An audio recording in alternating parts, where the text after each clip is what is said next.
ครับก่อนสวัสดีครับสวัสดีครับพี่น้องปองไปครับแรกมื้อนี้ผมผู้ลำชี้จะพาพี่พาน้องมาเบิ่งในส่วนของหลานน้อยนะครับน้องสร้างน้อยมองหน้าขึ้นไปก่อนโน่นนะครับหลานน้อยน้องสร้างน้อยนะครับนักเรียนชั้นประถมศึกษานะครับปีที่2ใช่ไหมจะขึ้นปีที่2ใช่ไหมโรงเรียนบ้านท่าเรียนท่าข่อยครับตำบลชนบทอำเภอชนบทจังหวัดขอนแก่นหมู่ที่6กับพี่น้อง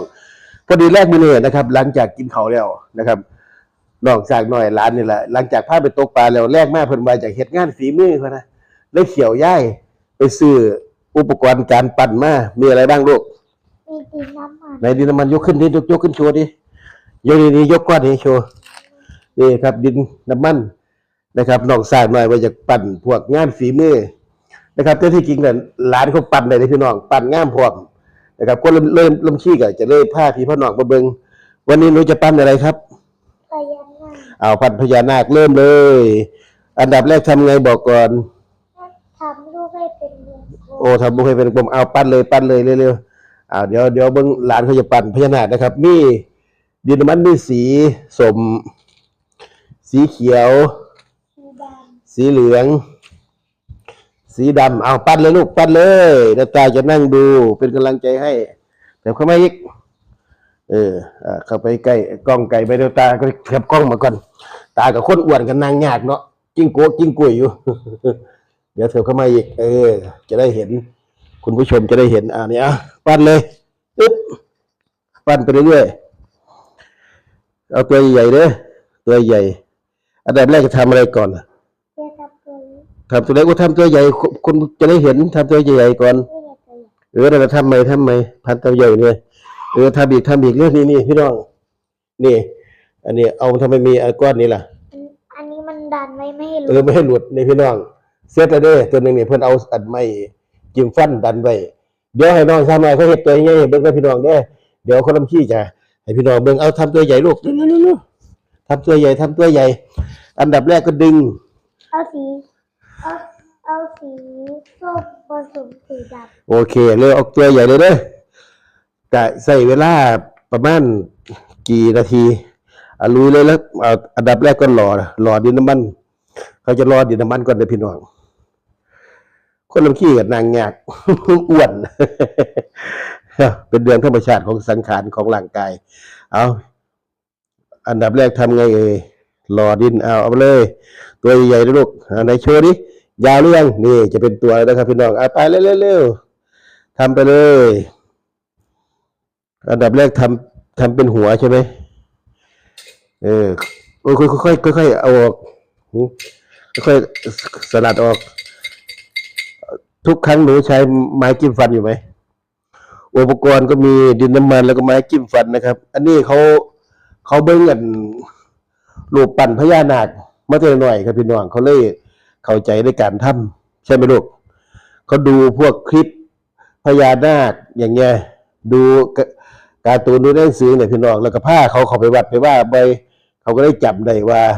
ลูกพญานาคอยู่ตามกำแพงอยู่ตามเสาใช่นะพี่น้องอยู่ตามบันไดทางเขาวัดเนี่ยเขาชอบเบิ่งนะครับแล้วบันไดเขาก็เลยจับมาวาดแล้วก็ปั้นดูที่ดูวาดไว้ก็มีใช่ไหมนั่นแหละแต่หาไม่เจอไม่มีนะเดี๋ยวหนูไม่โชว์มันอยู่ไหนล่ะอยู่ห้องไหนห้องไปมาดูที่ไปสวยมากเลยเพิ่นนั่นวาดพญานาคเพิ่นเปียวยายทิ้งไปแล้วมาไม่ต้องดูยายทิ้งไปแล้วนั่นแหละมาเดี๋ยววาดดูใหม่ปั้นเอาเถอะเข้ามาทางนี้นั่นแหละมันต้องเก็บใส่นั่นไว้ปั้นหันไปก่อนเดี๋ยวใครเบิ้งนะพี่น้อง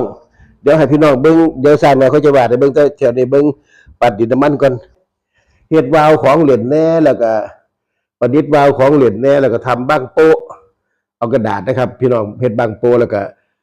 เฮ็ดรูปปั้นพญานาคสิล่ะบ้างโบใช่ไหมลูกบ้างโบจะเป็นพญานาคหรือยังนี่อันดับแรกเขาจะต้องใส่ไม้จิ้มฟันมาเสียบตรงกลางครับพี่น้องเพราะว่าดินน้ำมันเขามีส่วนที่ว่ามันอ่อนนะครับพี่น้องต้องใส่โครงสร้างของไม้จิ้มฟันมาซอยเป็นไงพยุงไว้ไม่ให้มันหักเอาทำให้สวยอันนี้ตัวเล็กปกติเขาเห็ดตัวใหญ่เลยพี่น้อง เขาเห็ดตัวใหญ่พญานาค ตัวใหญ่ ตัวใหญ่ตาให้เห็นแล้วดินี่ตัวใหญ่เอาปั้นของหนูไปนี่ตัวใหญ่พี่น้องพญานาค เสร็จแล้วอันนี้เป็นตัวเล็ก ทำที่มีเป็นเกล็ดนะที่เป็นเกล็ดอันนี้ทำด้วยเพียงมันจะไม่เสร็จทำเป็นเกล็ดด้วยนะมีเกล็ดด้วย ดินน้ำมันมันทำกิจไม่ได้ ดินน้ำมันทำเกล็ดไม่ได้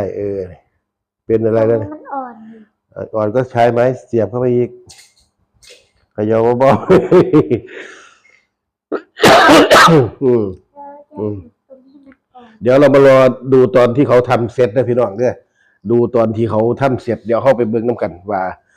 นะครับ จะเป็นลักษณะแบบใดอันนี้เป็นความคิดไอเดียของเด็กนะครับ ระดับประถมศึกษาชั้นปีที่1นะครับ จะขึ้นปีที่2เปิดเทอมนี่แหละพี่น้องอันนี้อยู่ป .1 อยู่นะครับ น้องช้างน้อย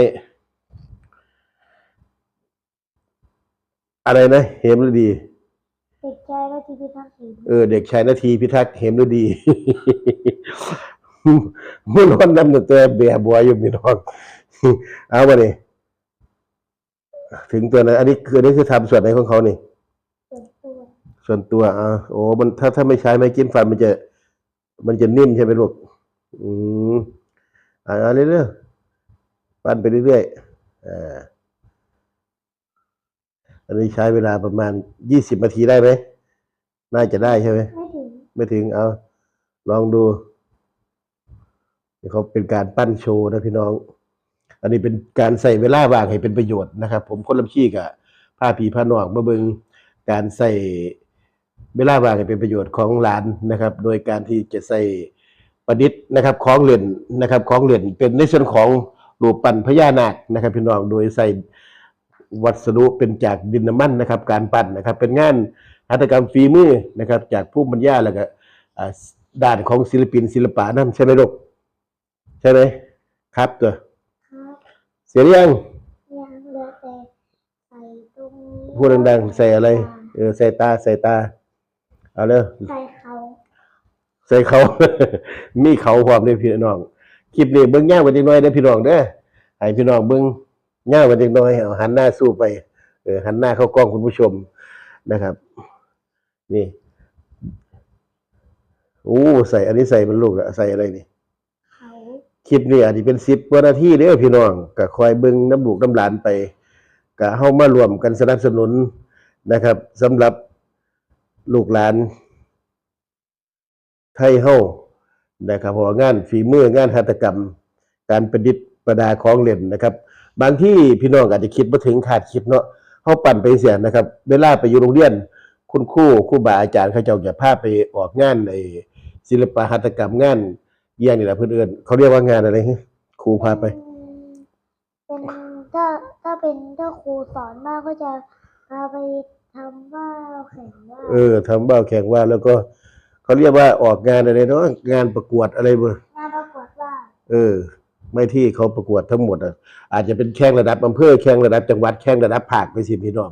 งานฝีมือผู้เรียนกับเรียนผู้คอมพิวเตอร์กับคอมพิวเตอร์ผู้วาดรูปกับวาดรูปผู้ศิลปะกับศิลปะผู้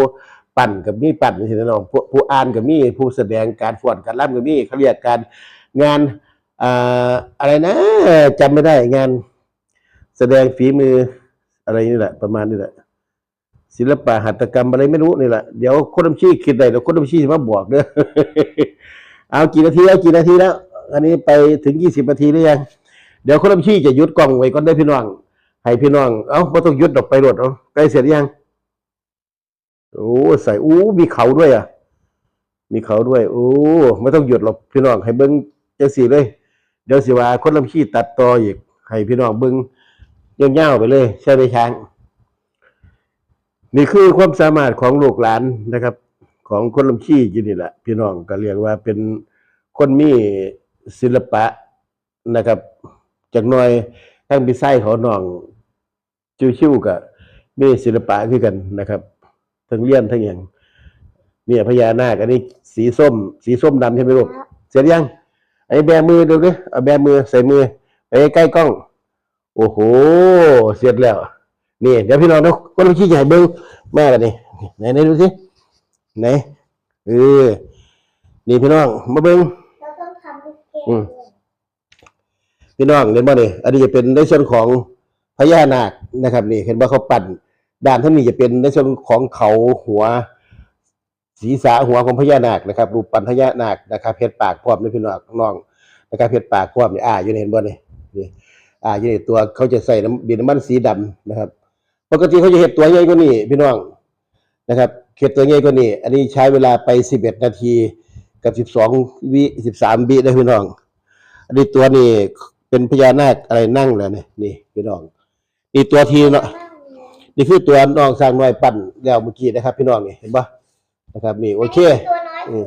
จากดินน้ำมันนะครับพี่น้องนี่ดินน้อยตัวน้อยสุดเล็กสุดนะครับอันตัวใหญ่กับซ้ำปูซ้ำนั่นแหละสวยงามนะครับนี่เป็นการ เหมือนพญานาคไฟ ใช่ไหมนี่งามบ่พี่น้องยกโป้ให้ตัวเองหน่อยนี่ครับพญานาคจากการปั่นดินน้ำมันนะครับของเล่นนะครับเป็นการใส่เวลาว่างให้เป็นประโยชน์เนาะ